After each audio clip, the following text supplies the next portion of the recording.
নবীরা ও আমার বন্ধুগণ, কথাগুলো মনোযোগ সহকারে শুনবেন।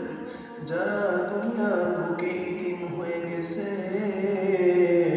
তাদেরকে নবীজি তাদের সাথে কেমন সামঞ্জস্য ছিল।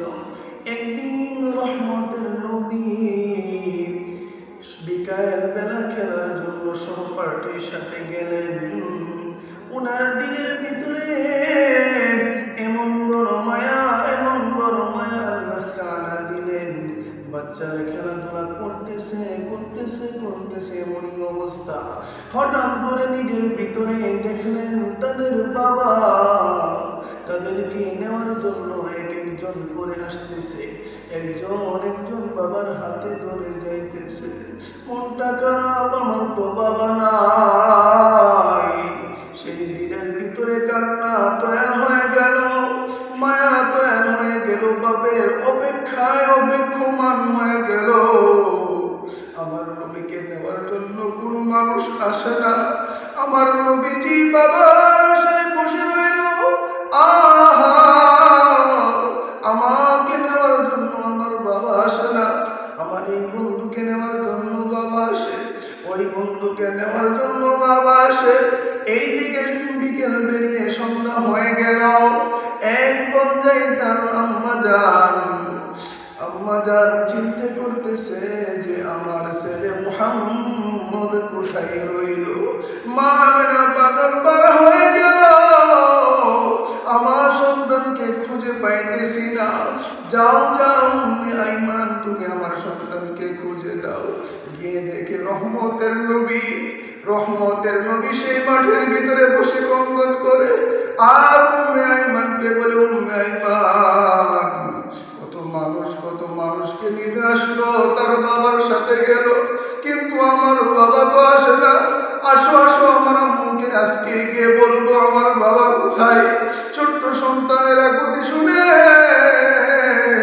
মা মেনা তার সন্তানের কথাগুলো জিজ্ঞাসা করার পর এইভাবে বললেন, হে মা, সকল বন্ধু বান্ধব তার বাবার সাথে গেল, আমার তো বাবা নাই, আমি কার সাথে যাইব?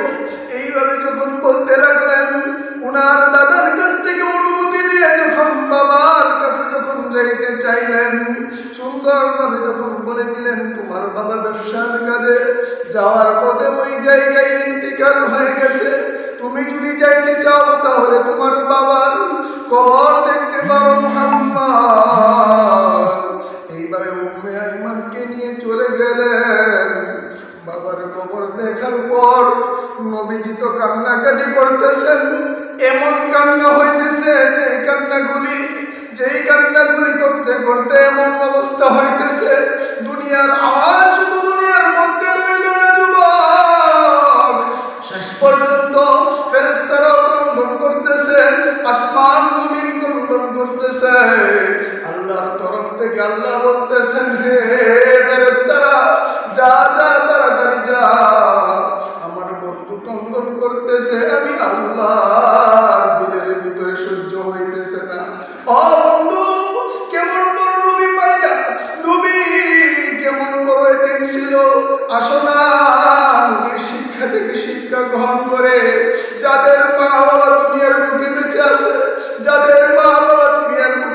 আছে, মা বাবাকে ইজ্জত করতে শিখি, কদর করতে শিখি। যে লোকের মা বেঁচে আছে, আল্লাহ বলেছেন তার জান্নাতটা তার ঘরের ভিতরে। পড়েন না সুবহান।